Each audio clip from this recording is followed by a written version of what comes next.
कि जिस ढंग से हम लोग नीति अपंगता की बात झारखंड के अंदर करते रहे हैं, तो शुरुआत हम लोग नीति से ही कर रहे हैं कि जो स्थानीय नीति है, हम लोग अपनी घोषणा पत्र में कुल 75 मुद्दों को छू रहे हैं।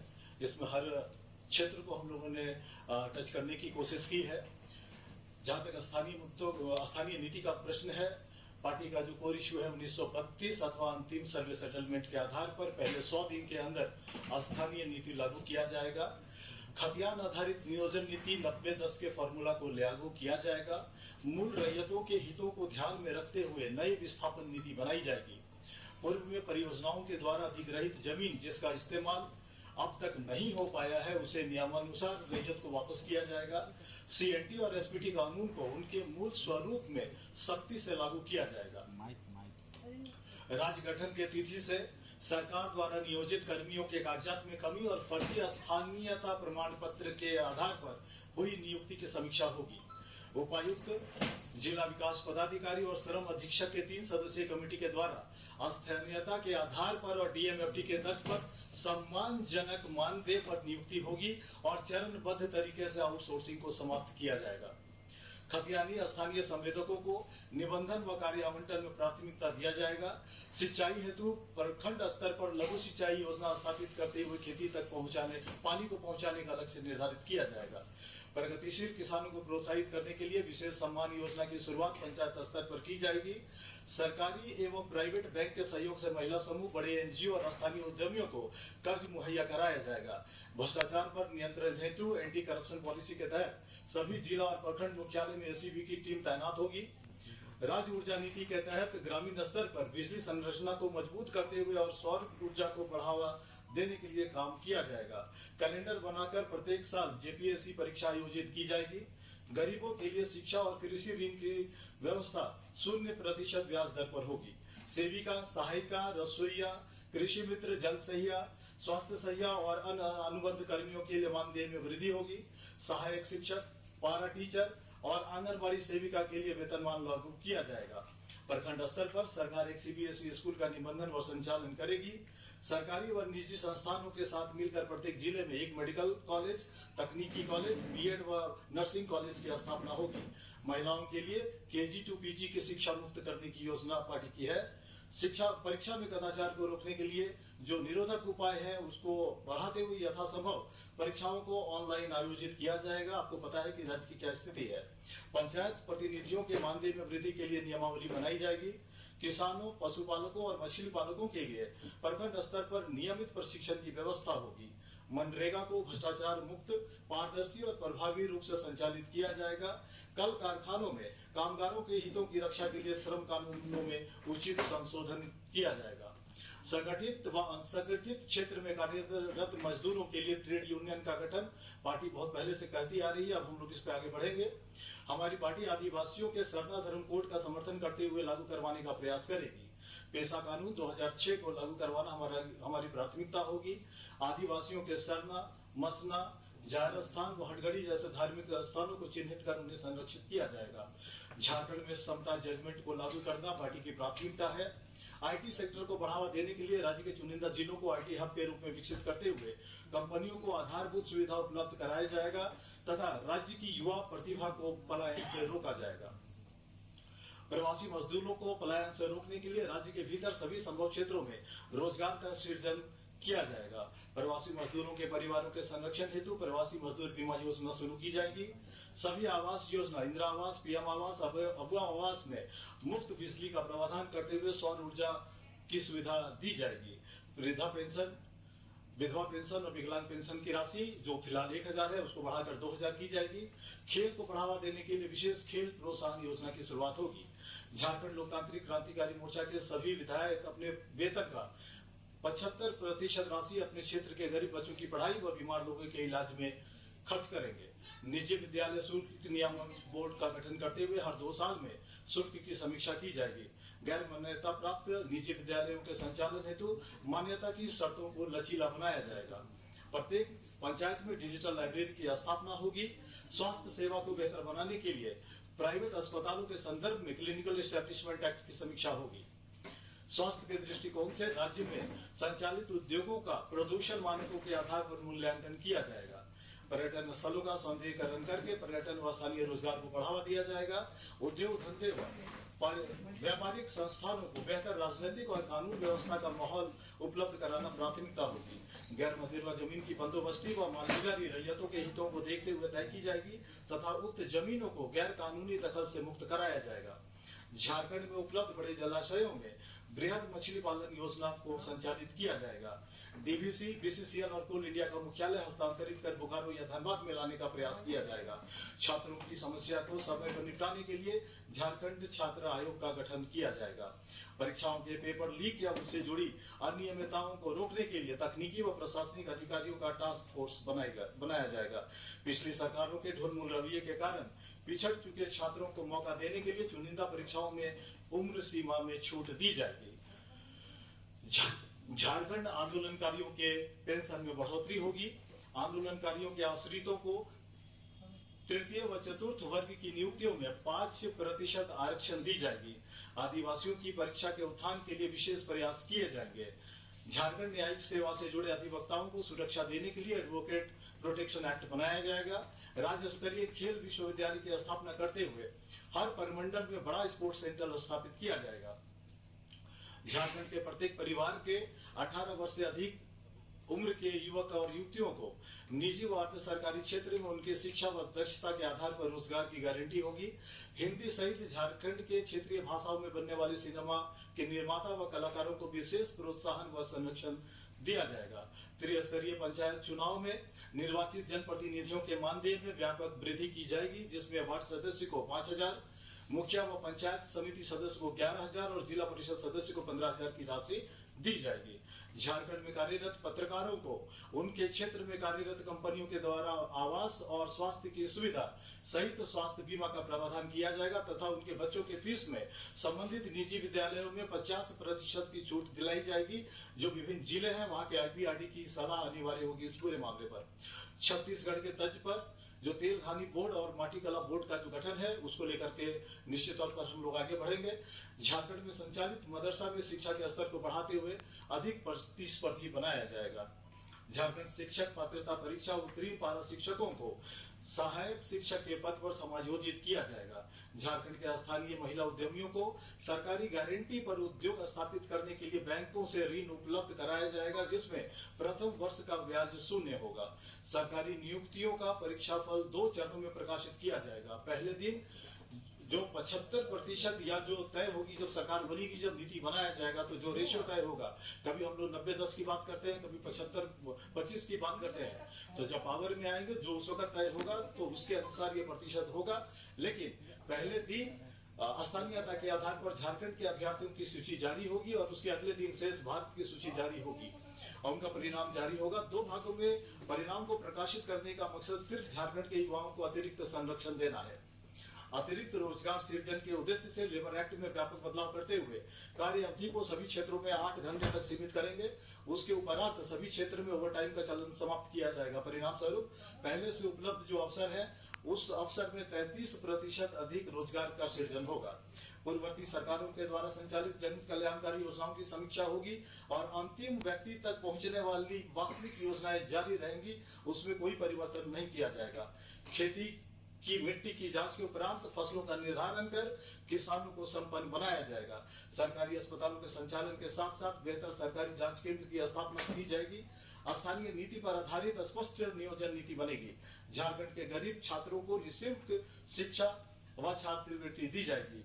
झारखंड के स्थानीय संवेदकों को 30 करोड़ तक के सरकारी टेंडर दिए जाएंगे। झारखंड के पिछड़े समुदाय को 27% तक का जो आरक्षण है उसको लेकर हम लोग संकल्पित हैं। डीएमएफटी की समीक्षा करते हुए खनन क्षेत्र के प्रभावितों की जरूरत व सुविधा को प्राथमिकता दी जाएगी। झारखंड की कला संस्कृति को संरक्षित करने के लिए बृहद कला संस्कृति बोर्ड का गठन किया जाएगा ताकि झारखंड के कलाकारों को प्रोत्साहित व संरक्षित किया जा सके। साथियों, इस पूरे घोषणा पत्र को हम लोगों ने टॉप 10 जो हमारा विजन है, जो पार्टी का जो प्राथमिकता है, उसमें भी हम लोगों ने समाहित करने की कोशिश की है। अगर आप रिकैप जानना चाहें इस पूरे घोषणा पत्र का, तो उसको खतियान आधारित स्थानीय नीति व नियोजन नीति बनाई जाएगी। प्रभावित रैयतों के हितों को ध्यान में रखते हुए विस्थापन, मुआवजा व नियोजन की स्पष्ट नीति होगी। आउटसोर्सिंग को समाप्त करते हुए जिला स्तर पर स्थानीय बेरोजगारों को बेहतर मानदेय पर नियुक्ति होगी। राज्य में भ्रष्टाचार पर नियंत्रण के लिए एसीबी की टीम का जिला व प्रखंड स्तर पर प्रति नियुक्ति होगी। सेविका, सहायिका, रसोईया, कृषि मित्र, जल सहिया, स्वास्थ्य सहिया, वार्ड सदस्य, मुखिया, पंचायत समिति सदस्य, जिला परिषद सदस्य के मानदेय में बढ़ोतरी होगी। सहायक शिक्षक, पारा टीचर व आंगनबाड़ी सेविकाओं के मानदेय में वहां मानदेय लागू किया जाएगा।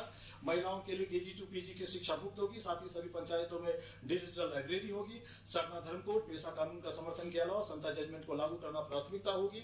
छात्रों एवं परीक्षार्थियों की समस्याओं के निपटारे के लिए झारखंड छात्र आयोग का गठन किया जाएगा।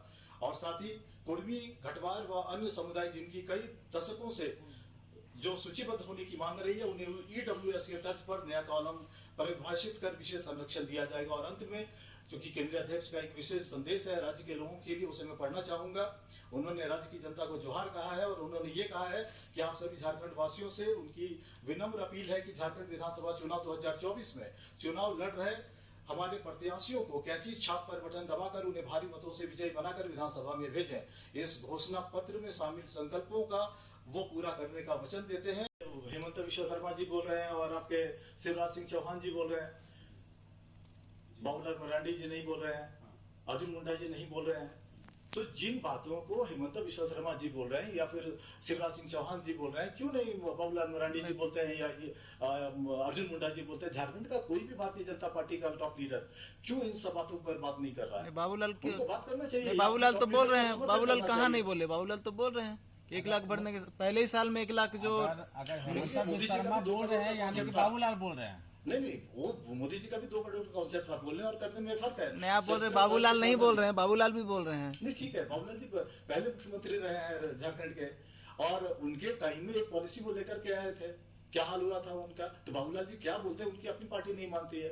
अब रही बात कि जिस बात को वो दोहरा रही है, कहने की वो कोशिश कर रहे हैं, 17 साल भारतीय जनता पार्टी एनडीए की सरकार रही है झारखंड के अंदर, उसमें से 10 साल का टर्नओवर तो ऐसा रहा जब डबल इंजन की सरकार रही है। तो भारतीय जनता पार्टी के पास बताने के लिए बचा क्या है? 17 साल के शासन में जब डबल इंजन की सरकार चला करके भी वो कुछ नहीं कर पाए, तो हमको नहीं लग रहा कि भारतीय जनता पार्टी के पास अभी कुछ नया विजन राज्य के लोगों को देने के लिए। और एक बात, जब झारखंड लोकतांत्रिक क्रांतिकारी मोर्चा एक पूरा 75 पॉइंट का विजन डॉक्यूमेंट आपके सामने रख रहा है, भारतीय जनता पार्टी ने सिर्फ 5 पॉइंट लेकर के वो आए हैं। 5 परपंच जिसको हम लोग कहते हैं, उनकी अगर हिम्मत होती तो वो बड़ा विजन डॉक्यूमेंट लेकर के आते, मगर उनको पता है कि झारखंड के लोगों ने उन्होंने 17 साल तक ठगा है, इसलिए वो कहने के लिए उनके पास कुछ भी नहीं है। राज्य के लोगों ने उनको परखा है। उनका मैनिफेस्टो भी आना बाकी है। ठीक है, उनका मैनिफेस्टो आएगा, हम लोग उसको भी देखेंगे, लेकिन फिलहाल वो 5 परपंच फैला रहे हैं और बाहर के जो नेता है वो यहाँ पर झूठ बोल करके जा रहे हैं। उन बातों को झारखंड के जो बीजेपी के लीडर वो नहीं दोहरा पा रहे हैं। तो समझना पड़ेगा कि मन वचन कर्म में एक रूपता नहीं है। चुनाव के बाद न हेमंत विश्व शर्मा नजर आएंगे, न शिवराज सिंह चौहान नजर आएंगे। जब बाबूलाल मरांडी जी को देना होगा, अर्जुन मुंडा जी को देना होगा।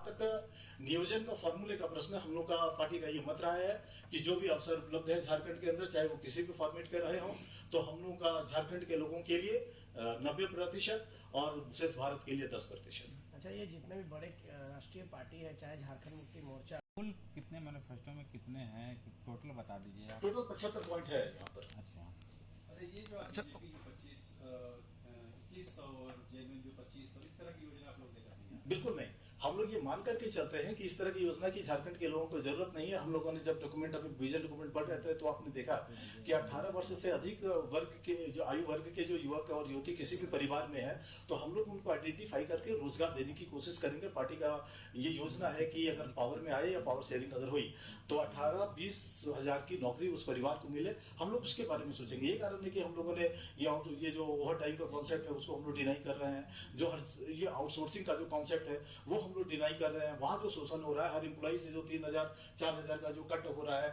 उसको रोकना है। ये कारण है कि हम लोग डीएमएफटी के तर्ज पे हम लोग जिले के अंदर उपायुक्त के जरिए, डीडीसी के जरिए और श्रम अधीक्षक के जरिए एक 3 मेंबर कमेटी बनाने की बात कर रहे हैं कि आउटसोर्सिंग के कॉन्सेप्ट को समाप्त कीजिए। स्थानीयता के आधार पर जिले के लेवल पर जो झारखंड के जो अभ्यर्थी है, जो रहने वाले लोग हैं, उनको ये मौका मिले कि जिले में उनकी नियुक्ति हो। आउटसोर्सिंग को खत्म करना है। आज के तारीख में 18,000 अगर 17,000 14,000 अगर मिल रहा है आउटसोर्सिंग कंपनी के द्वारा और 4,000 अगर कट हो रहा है, तो क्यों ना 20,000 22,000 उनको सीधा दे दिया जाए। मॉनिटरिंग के लिए कमेटी बनेगी जहां उपायुक्त होंगे, डीडीसी होंगे, श्रम अधीक्षक होंगे, समस्या नहीं होगी। हाई लेवल कमेटी होगी जिले की।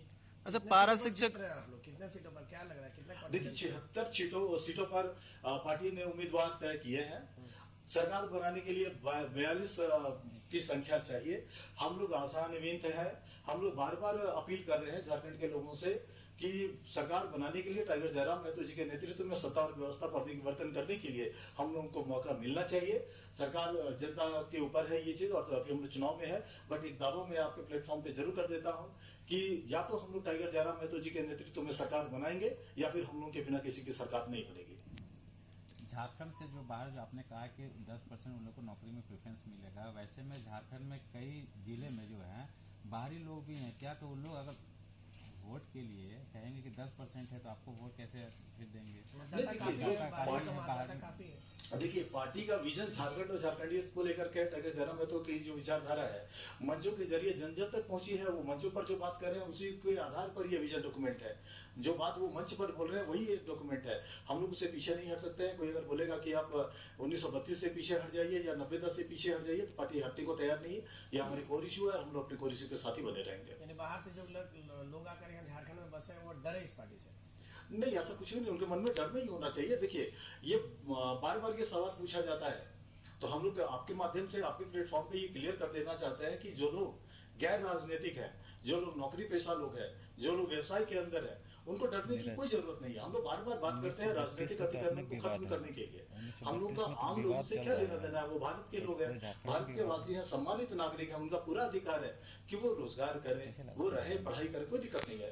लेकिन राजनीतिक अतिक्रमण को लेकर के हम लोग इसलिए बार बार बात करते हैं कि उनके कारण सत्ता और व्यवस्था डिरेल हो रही है।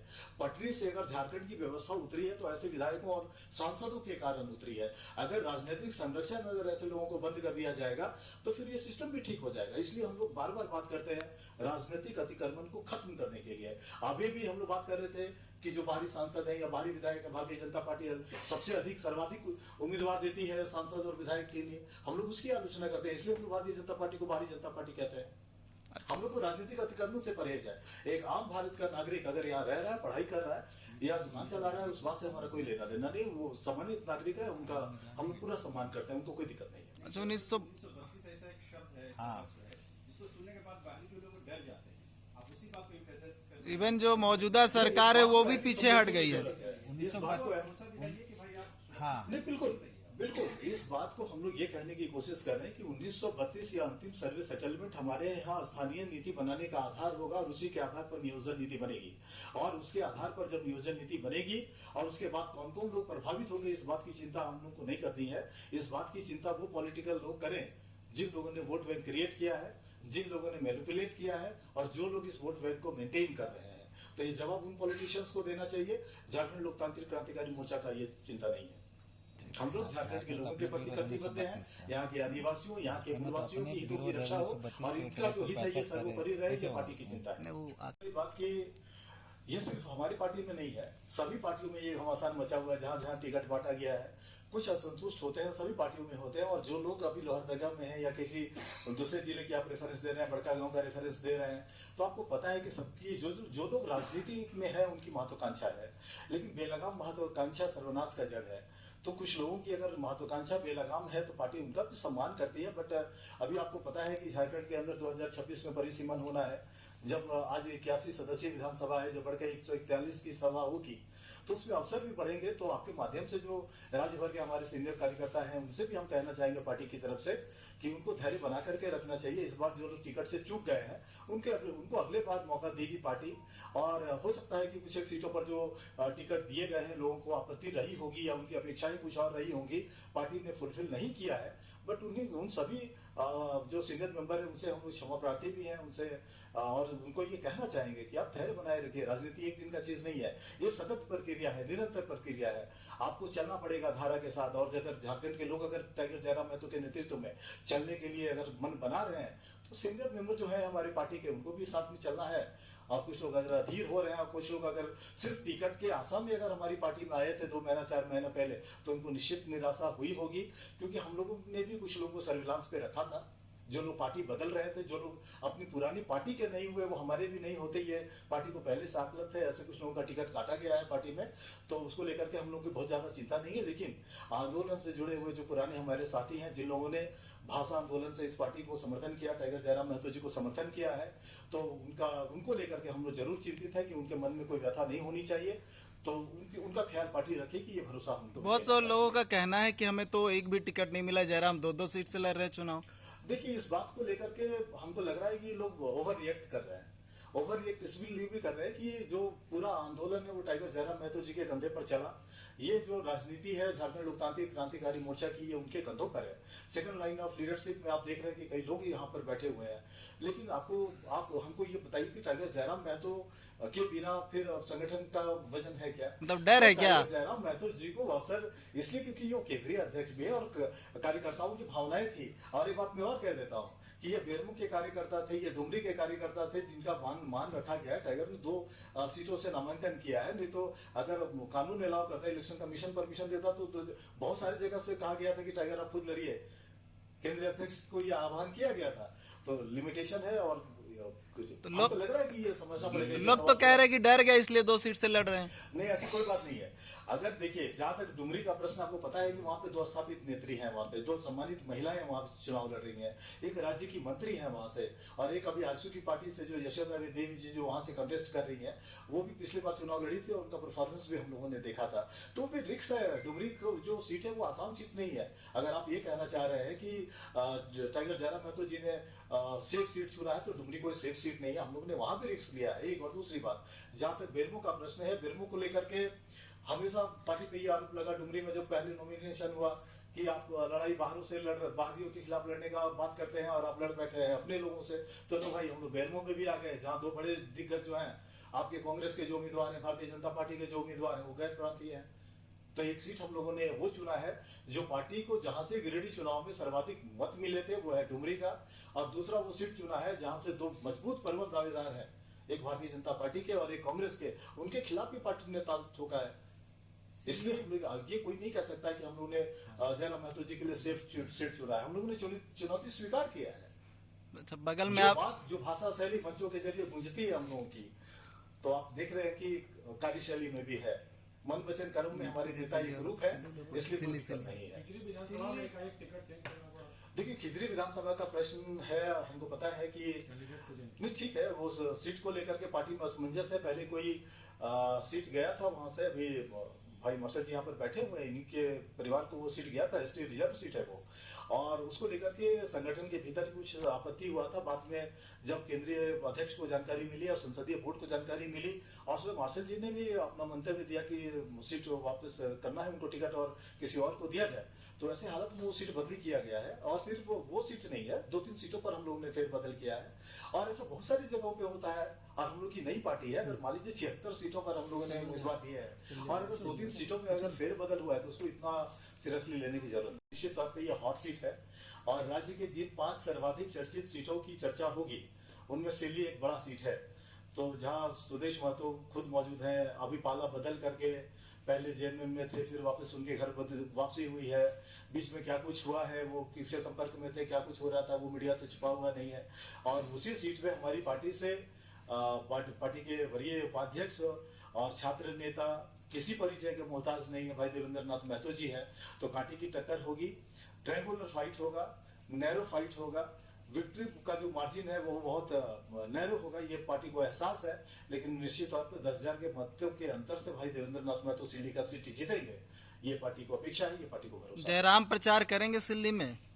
बिल्कुल, उनका अभी शेड्यूल बना नहीं है, और निश्चित तौर पर राज्य में जो हम लोगों की चिन्हित सीट है, उन सीटों पर, खास करके जिस सीट की आप चर्चा कर रहे हैं सिल्ली, वहां भी वो आएंगे। अभी चार्ट बना नहीं है, जब उनका शेड्यूल बनेगा तो आपको सूचित भी किया जाएगा। लेकिन जिन सीटों को हम लोगों ने चिन्हित किया है कि वहां टाइगर जयराम महतो जी या टीम के जाने से फायदा हो सकता है, निश्चित तौर पर उन सीटों पर वो काम करेंगे। देखिए, जहां बीजेपी की तरफ से तकरीबन 40 स्टार पर जा रहे हैं। देखिए, सबसे पहली बात कि आपको पता है कि जिन 76 लोगों को टिकट दिया गया, उसके अलावा भी पार्टी में कई बड़े चेहरे हैं जिनको स्टार प्रचारक बनाया जाएगा।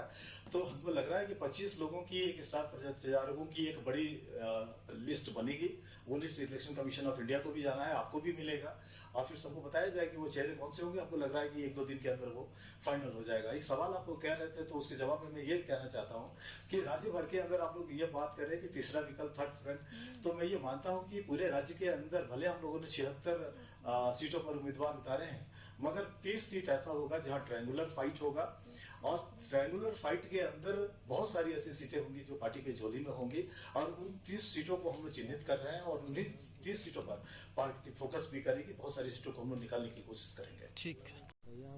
जो समाज के आईना है, बहुत बहुत आभार, बहुत बहुत धन्यवाद। और जैसा कि हमारा झारखंड लोकतांत्रिक क्रांतिकारी मोर्चा के प्रवक्ता आदरणीय बड़े भाई विजय जी ने हमारा 75 संकल्प पत्र हम कह सकते हैं जो जारी किया, यह महज घोषणा पत्र नहीं बल्कि झारखंड का नवनिर्माण का संकल्प पत्र है। यह शहीदों का सपना है, यह आंदोलनकारियों का अरमान है, यह अलग झारखंड राज्य गठन के उद्देश्य को पूरा करने का संकल्प है, जो एकमात्र राज्य का सबसे ज्यादा सीटों पर लड़ने वाला एकमात्र पार्टी झारखंड लोकतांत्रिक क्रांतिकारी मोर्चा ही राज्य का कमान और अलग राज्य गठन का उद्देश्य को पूरा करने के लिए संकल्पित है। बाकी अन्य कोई भी पार्टी इतने ज्यादा सीटों पर फाइट नहीं कर रही है। ये झारखंड के तमाम 3.25 करोड़ आबादी का भरोसा है, और जिस तरीके से, जैसा कि हमने कल पार्टी के तरफ से सिल्ली विधानसभा क्षेत्र से नामांकन किया, और नामांकन का जो जोश जुनून उत्साह आप लोग का कैमरा के माध्यम से संपूर्ण झारखंड देखा कि कल सिल्ली से ही एक और हमारे पूर्व विधायक जी भी नामांकन किए, लेकिन एक तरफ साधन संसाधन उपलब्ध कराया गया था और दूसरी तरफ हम लोग कुछ भी नहीं किए थे। उसके बावजूद जो जनसैलाब उमड़ पड़ा, लोग स्वतः अपने साधन संसाधन जुटा रहे हैं, अपने खाना पीना कर रहे हैं या भूखे रह रहे हैं, और एक समर्पित भावना से जो पार्टी के लिए काम कर रहे हैं, तो निश्चित ही 2024 टाइगर जयराम महतो के नेतृत्व में अगला 5 साल जो कार्यकाल होगा, जो अब तक नहीं हुआ है,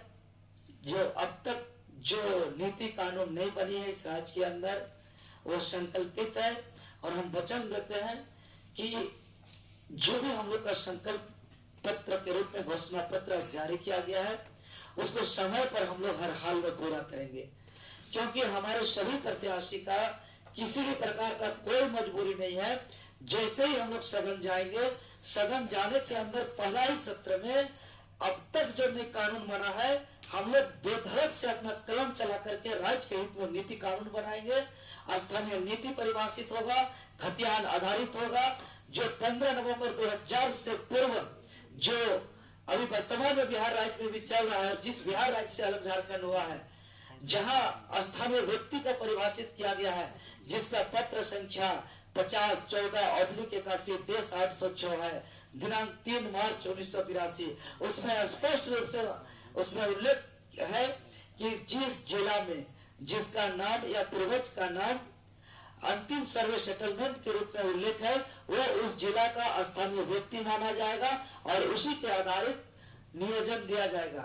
और उस गजट को, उस अध्यादेश को यहाँ लागू करने के लिए बिहार पुनर्गठन अधिनियम 2000 की धारा 85 में राज्य सरकार को यह शक्ति प्रदत्त है कि वो इस गजट को इस संशोधन के साथ अंगीकृत कर सकता है कि जहां जहां बिहार शब्द का प्रयोग किया गया है, वहां झारखंड शब्द का प्रयोग किया जाए, और जहां पटना शब्द का प्रयोग किया गया है, वहां रांची शब्द का प्रयोग किया जाए। लेकिन इतना मामूली सा चीज को यहाँ के जो अभी तक जितने भी विधायक बने हैं, उसका कोई विजन नहीं है, कोई मिशन नहीं है, क्योंकि हम अभी पूरी तरह एकदम दमदार तरीके से जो सिल्ली विधानसभा में हम फाइट कर रहे हैं, तो जब सामने से हम कई मुसीबतों का सामना कर रहे हैं, आप लोग देख रहे हैं। अभी तक का जितने भी पार्टी का आप लोग नाम ले रहे हैं, चाहे उसको दिग्गज कहिए, चाहे उसको बड़े पार्टी कहिए, उसको साधन संसाधन से मुक्त पार्टी कहिए, लेकिन अब यही कहेंगे ये तमाम पार्टी का एक ही सिद्धांत है, एक ही नीति है कि 5 साल भरपूर लुटेंगे, सब गलत काम करेंगे, सब उगाही करेंगे, सब कमीशन खोरी करेंगे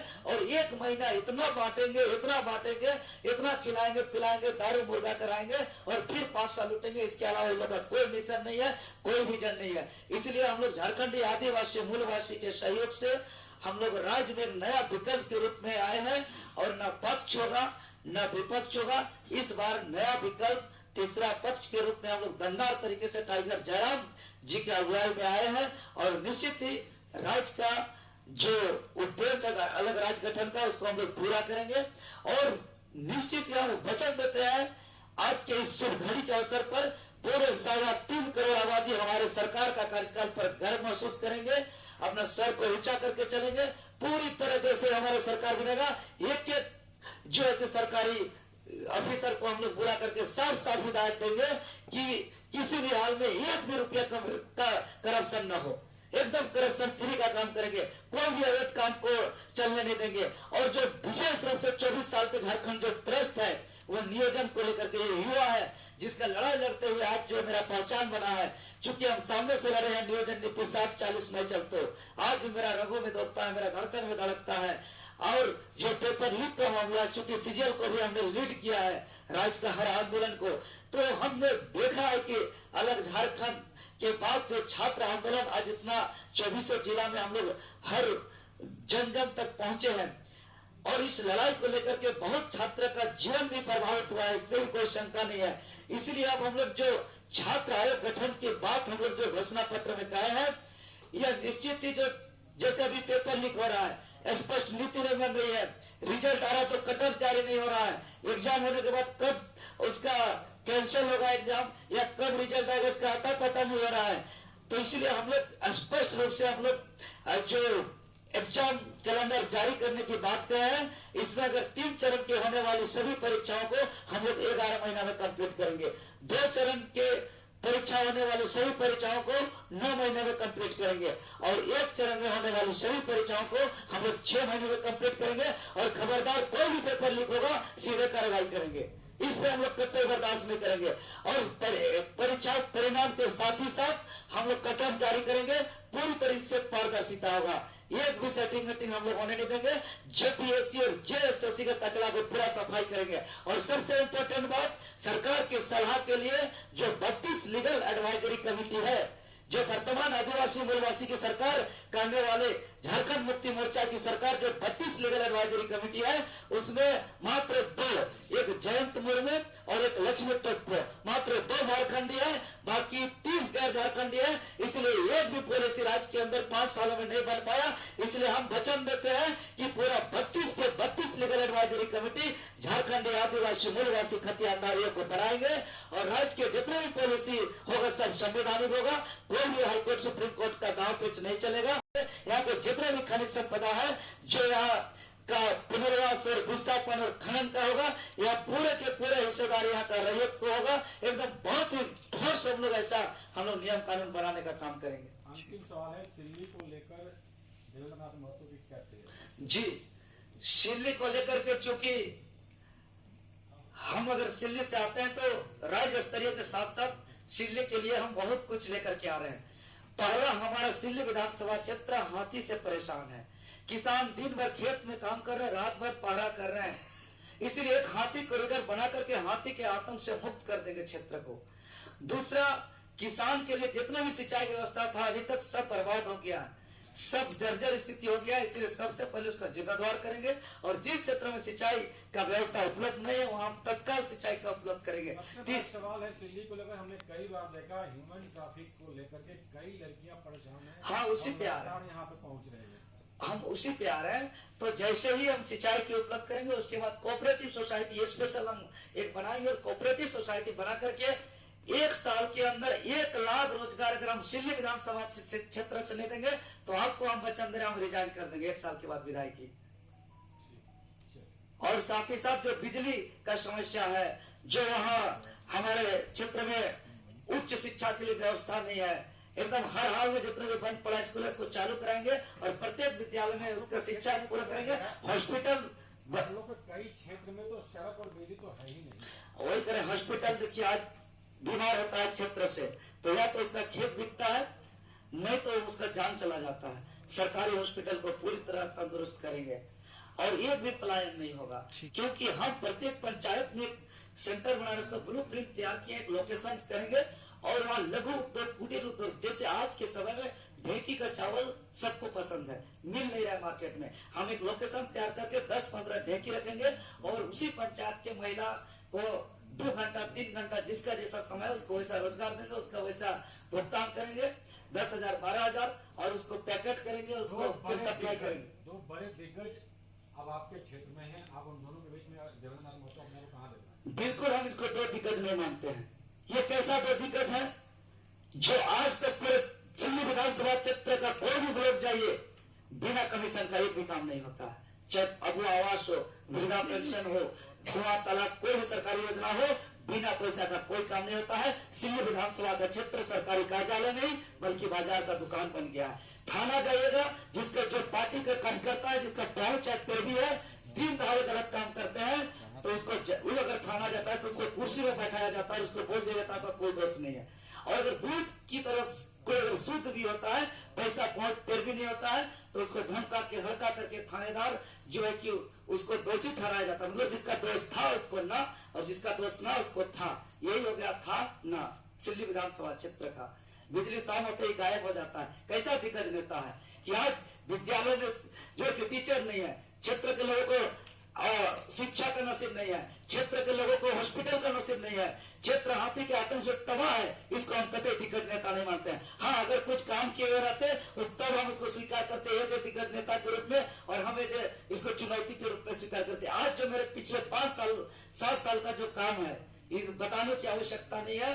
पूरा लाठी खाते खाते अपना कई बार अपना जान को भी खतरे में लेते हुए हमने लाठी को अपना बदन में लिया है, लेकिन विचलित नहीं हुआ है। संघर्ष के राह पर हरिद्वार जेल तक का भी सफर किया है, लेकिन विचलित नहीं हुआ है। आज जो संकल्पित है बाल नहीं कटाने का, जब तक 60-40 नहीं हटेगा तब तक हम अपना बाल भी नहीं कटाने का संकल्पित है।